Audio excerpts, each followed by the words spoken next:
Eto na mga kaibigan, I'm very sorry once again sa ating naging technical difficulties kanina. Meron talaga tayong problema sa ating internet connection, pero game muna tayo ulit.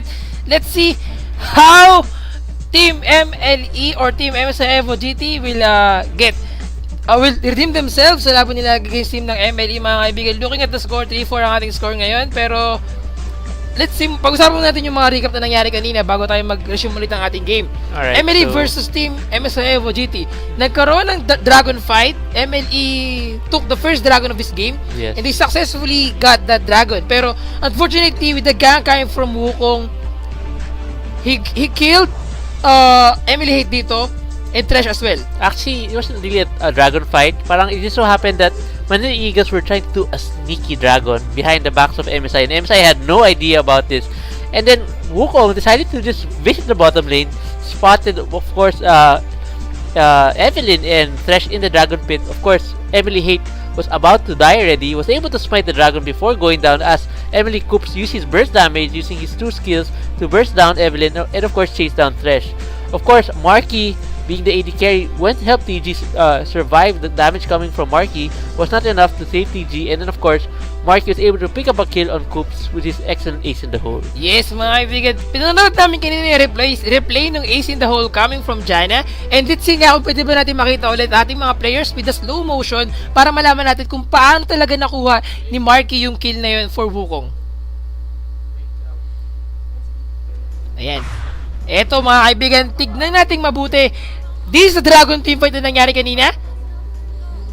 At eto yung Cyclone coming from Coops with the box guy from Emily TG dito trying to respond in a team fight sa laban na yon. Marky still chasing down, poking down the champion. Double kill for Coops dito. He was exhausted and he's trying to save himself, trying to use that caliber net to disengage in this team fight. Pero mga kaibigan, take note, Coops taking so much damage. A good flash out from Marky dito, but pumasok. Ano nangyari doon? Medyo nagkaroon ng medyo OT but flash in from Marky dito, medyo sumasayaw-sayaw lang siya. Ace in the hole, yes, hindi ganon na tumama kay Edgy yung ace in the hole kasi medyo nasa taas na siya ni Jana. Yeah. And it was the illusion yung naharangan lamang nitong si Jana. So naligtas dito, napatay dito si Wukong to the ace in the hole from Marky. That's right. A good trade for their team kasi it was a dragon, not only that dragon, but also a kill for his champion. So overall, para silang nagkaroon ng 2-for-2 exchange. 2 champion died from Team MLE. Yes, that's 1 right. champion died for from team ng MSI EvoGT, but they got the dragon as well. Alright, so yes, parang parang pantay lang yung gold. Alright, so now 3-4. 3 kills from Manila Eagles, 4 for MSI EvoGT. The gold lead is still with Manila Eagles. Manila Eagles, of course, winning in terms of CS in all the lanes. Gragas has a 7 CS over 9 CS over Renekton, while Evelyn is just 3 CS behind Wukong because of that dragon fight. Yesu, on the other hand, is way ahead of LeBlanc at the moment. So, eto na. Game on na tayo. Back to the ball game mga kaibigan. Emily versus Team MSI EvoGT. In the top lane, Emily Yuk still trying to dominate the top lane against kay Shishi dito. But Shishi with that slice and dice. Alam mo ito maganda when you are using Renekton. You can just use that slice and dice and then use the first kill to give a burst damage against your opponent and then disengage. Pero mga kaibigan, a good respawn from team members of MLE dito. Kita-kita natin, napagandang paggamit ng explosive cast dito, followed up with that last breath from Emily Chok in the mid lane. That's right. Of course, Emily Chok just reviving, going straight there to do that gank with the members of Manila Eagles. TG landing another death sentence on edge here, using very good job from Emily TG dito. He was ignited mga kaibigan. A good contempt from Carl dito. One more hit to kill a champion. And yes, they successfully killed one champion. But with the red buff and blue buff for Marky dito.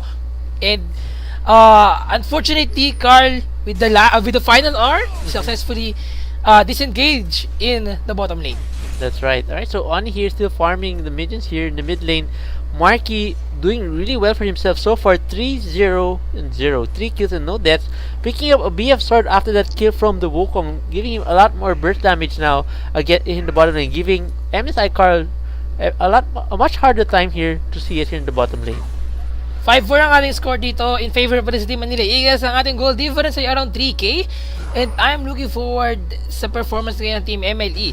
But MSI EvoGT Alam mo ngayon, hindi pa natin makikita yung potential ng mga champions nila eh. Hindi pa ganun ma-utilize ng maayos yung kanilang champion picks dito. Kasi yung kanilang mga champion dito, more on late game. Alright, so looks like Emily Hate dominating over his blue buff over to Gragas here. Renekton about to push the top lane, decides to not continue pushing since he doesn't have wards.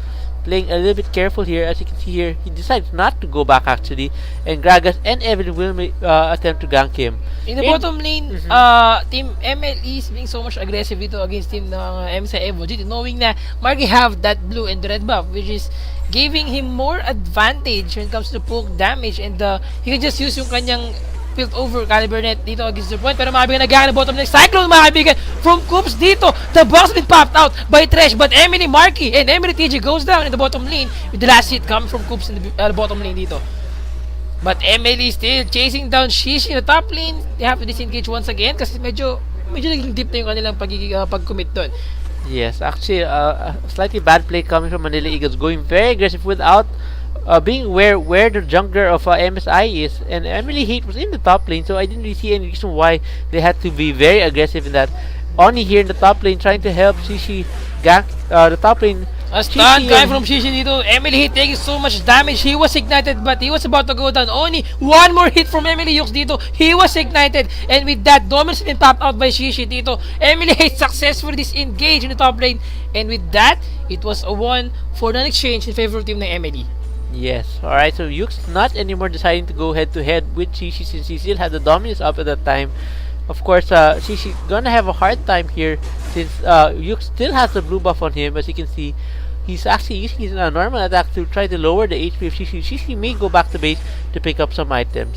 In the mid lane, Emily Chok successfully dominating LeBlanc dito or si Oni, knowing na sa ating CS pala, makita-kita natin ngayon, having the 103 versus 138, even though he's a melee champion, even though he's against a range champion dito, he's dominating the laning phase very well. At ang maganda dito, si Yasuo is the champion na you have to win the laning phase. You have to make sure na you can farm the laning phase, and then kapag mabot ng late game dito, you can just contribute very well sa mga teamfight na mangyayari. At yun ang maging effectiveness niya, being a champion na kayang mag-burst down kung ginamit niya yung kanyang last breath. Yes, alright, so here in the bottom lane now, MSI Carl also gonna go for a Bloodthirster as his first item, although he hasn't completed, he still needs the recipe to complete that item. Caitlyn already with that Bloodthirster. Of course, you can see the CS advantage of Caitlyn is huge compared to Vayne at the moment, and is now stacking up his Bloodthirster for additional damage and lifesteal. Yes. In top lane mga kaibigan, Emily Hughes having that Athens or yung kanyang Unholy Grail dito against Shishi. We all know how Gragas can dominate the laning phase dito with the enough sustain of mana. Kaya niyang manalo sa laning phase, but also yung kanyang poke damage against his opponent sa laban niya. And then use that explosive cast para makasecure na isang kill that can secure the objective of killing a champion dito sa laning phase niya. But since meron siyang Unholy Grail or yung itong Athens Unholy Grail para sa kanyang item, this is most likely for the mana sustain only or mana sustain alone. Kasi he's going against a champion na armor based or an AD carry champion dito na si Renekton.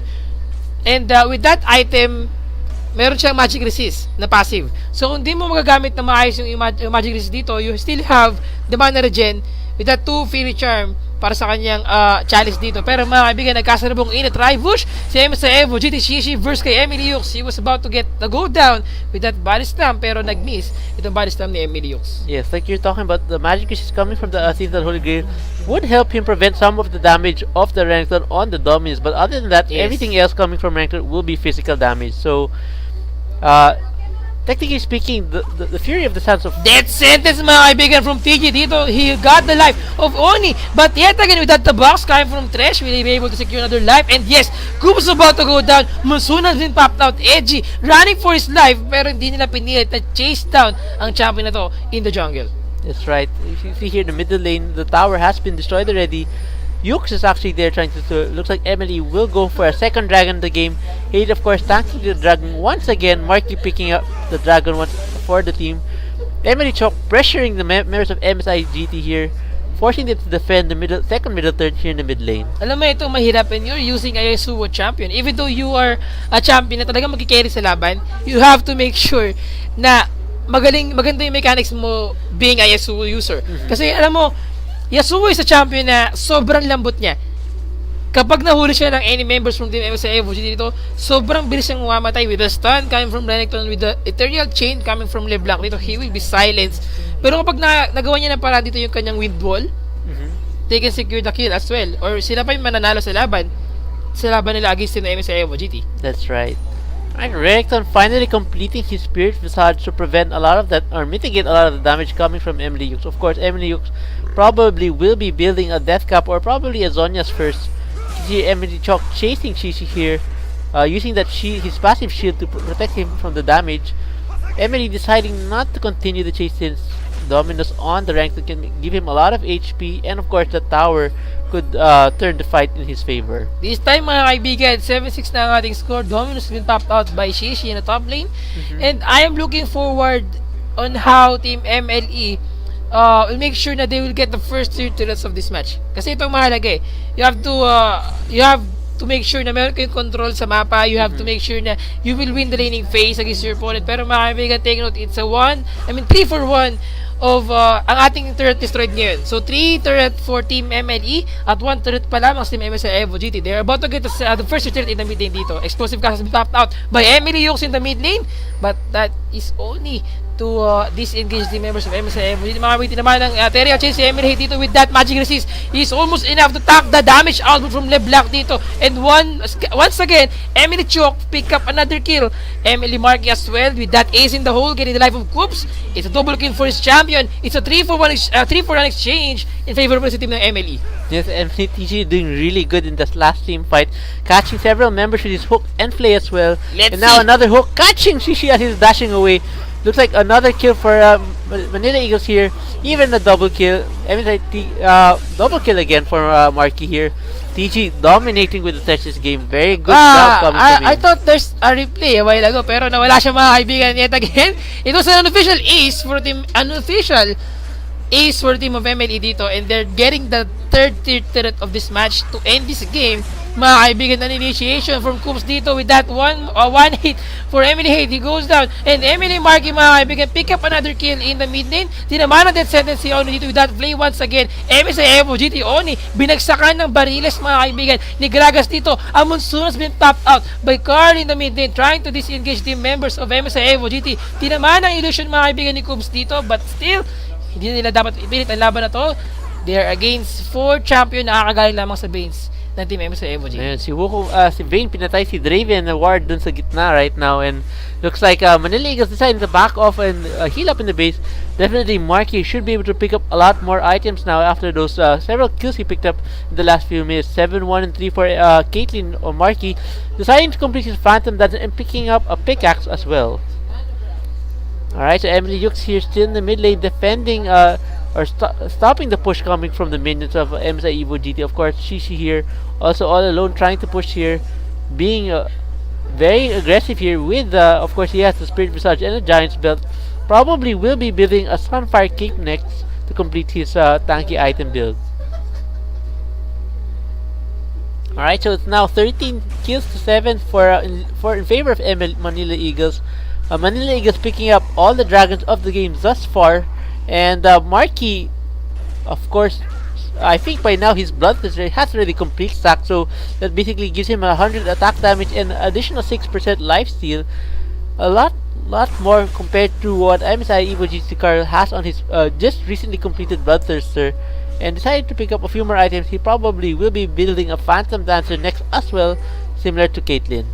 Yes mga kaibigan, MLE, so far they're trying their best to push the mid inhibitor dito, but yes, since nakuha nila yung mid, they're about to get that mid inhibitor. If ever na makuha nila to, more on they can let the mid lane to defeat, ma-push lang ng sobra ng mga super minions dito.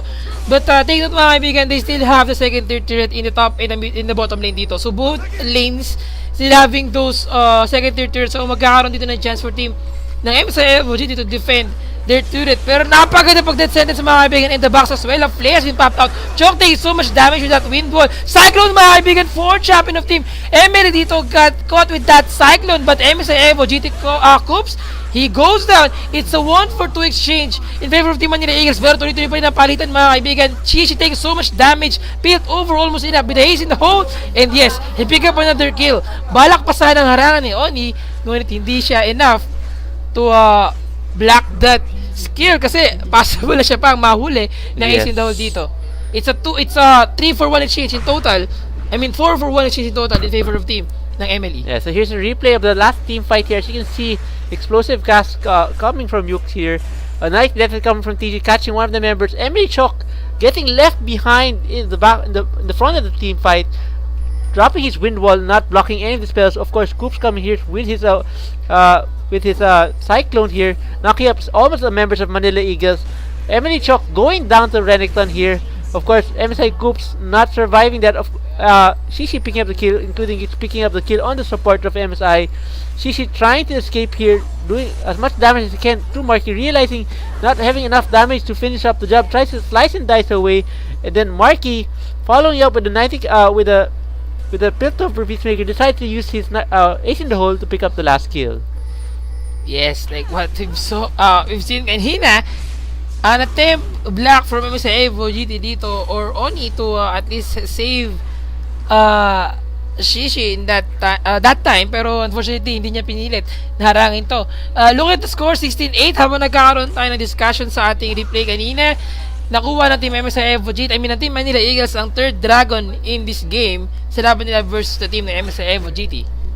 And I think sobrang laki ng advantage ngayon ng Team MLE. They have the 16-8 score, they have the goal difference na around 7k or around 6k dito, and I think this is almost enough, or halos this is enough na to make sure that they will win this game since they have this gold advantage, they have this the goal difference na sobrang laki against the Team MSI EvoGT. The only thing that Team MSI EvoGT have to do sa laban na to, they have to make sure na they will focus Caitlyn first and not let Vayne die.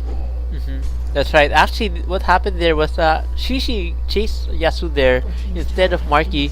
Although definitely it was a good idea as well, since Yasu could have come back once he completed his was able to knock up several members of MSI EvoGT. But of course, most of the members of MSI EvoGT got already taken down by the members of Manila Eagles. And now it looks like Manila Eagles will go ahead and try to take the Baron for themselves. As you can see, they have placed several wards outside the Baron pit. And Baron almost going down. And a flashing Mabi na good steal para dito kay Coops, getting that Baron. And he have to use that Cyclone. Naiwan si Shishi dito with that skill coming from team members of Emily. He was not enough to save himself or defend that their team members dito. It was a 2-for-1 exchange in favor of team members of Emily. But they take note mga kaibigan, MSI EvoGT stole that Baron. That's right. Unbelievable movement coming from here you see the replay of the Baron fight. Of course, a nice smite coming from Coops, using Cyclone to knock up the members of Manila Eagles. Of course, he doesn't have much of defense there to survive. Shishi now all alone there. The members of MSI did not follow up on the initiation coming from Wukong and Shishi. So the 5 members of MLE collapsed on the last 2 members of MSI. Napakalahing bagay for team ng MSI EvoGT dito to get that Baron. Pero tinamaan na ito real chain mga kabigan. Napakaganda poke damage from the MLE dito. Hindi umabot ng kanyang last breath to secure another kill in the top lane. But yet again, MSI EvoGT chasing down Emily Yux, taking so much damage to that barrel roll. A flash out, very good job for Emily Yux dito. They have to disengage sa jungle kanina. Still very effective playstyle from Emily Yux dito, trying to save himself sa laban na yun.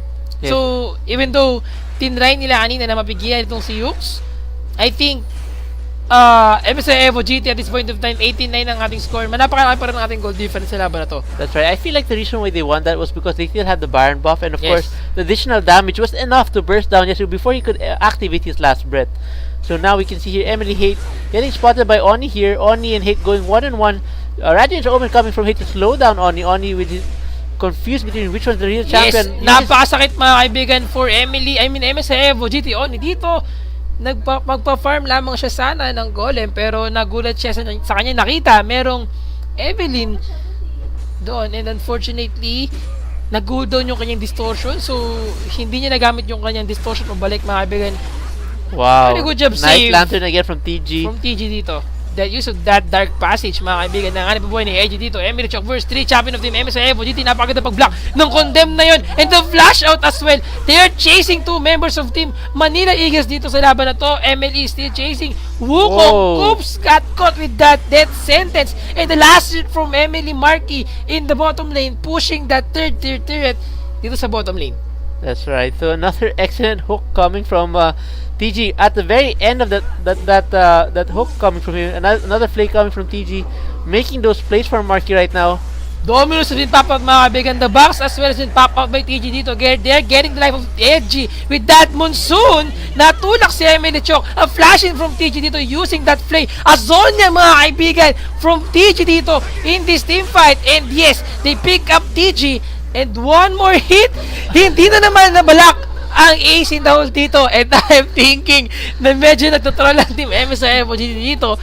A tumble from Carl. Konti na lamang. Medyo sexy din si Vayne kasi kagaya ni Vayne, kaya lumulus yung mga ace in the hole na yun eh. Alam mo, Team MLE. Alright, so here's a replay of the team fight again. As you can see here, a little bit, there we go. Alright, so TG using the Zonians to bait the members of MSI EvoGT. A lot of burst damage coming from Marky. Ace in the hole coming in. And of course, it went through because Carl, using his tumble, avoided. Medyo nakita ko ano yung nangyari. Still, pick up a kill with that ace in the hole, mga kaibigan. This time, Emily Hooks took down another champion of team MSI EvoGT. So far ngayon, it's 25-10 score na.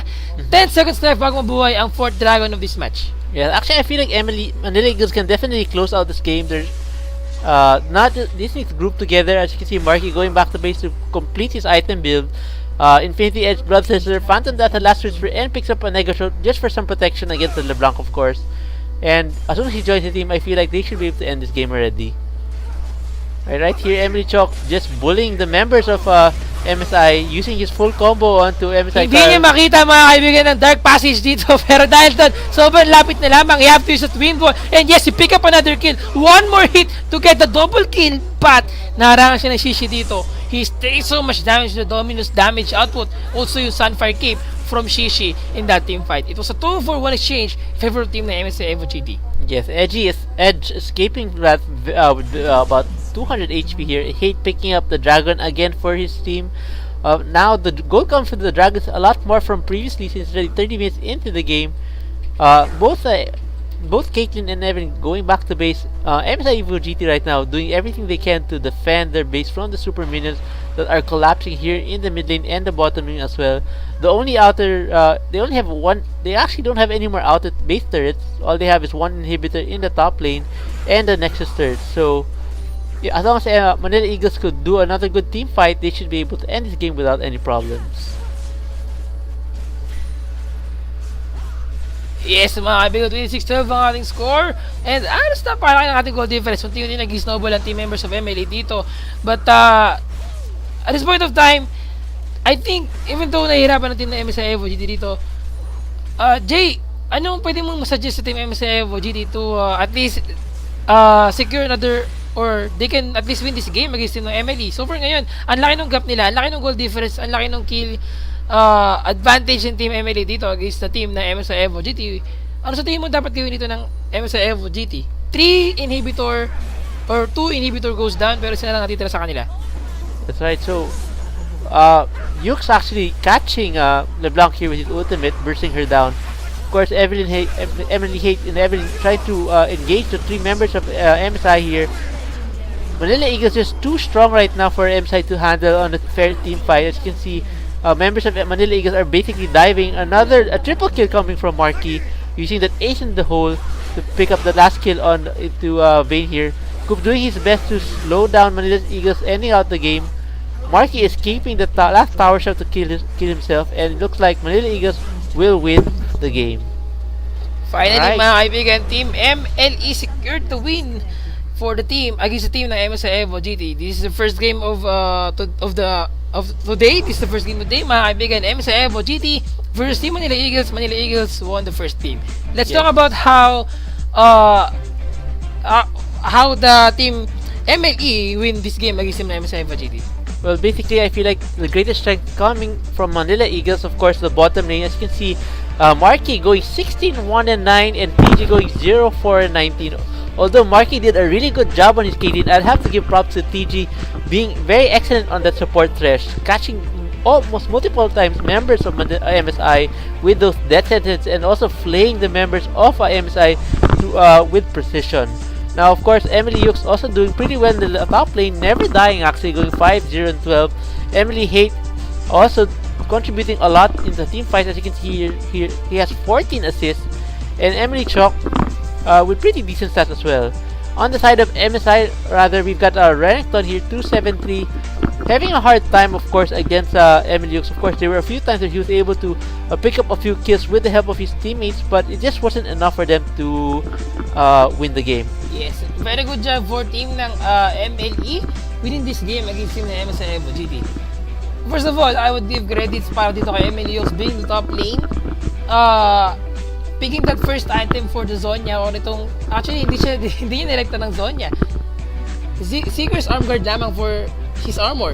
Tapos yung kanyang AP damage against his opponent. Well, I think he would have went for the Zonyas, but since they were winning the game so well, he decided to go for more damage instead to keep them, to allow Manila Eagles to continue snowballing the game. Yes, mga kaibigan. Once again, congratulations Team Manila Eagles.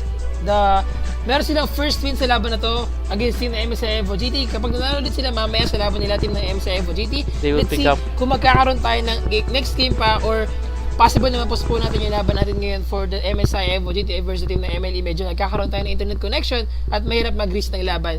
Hindi siya ganun kaganda kung if ever na magkakaroon tayo ng internet connection. Again, you're watching the Pro Gaming Series 2014 Spring Season. I'm GG.Sphere. And I'm Jay. Kita tayo ulit maya mga kaibigan. Kung babalik pa kami, pag-uusapan natin yan. And stay tuned lang kayo. We'll be right back after a few minutes break.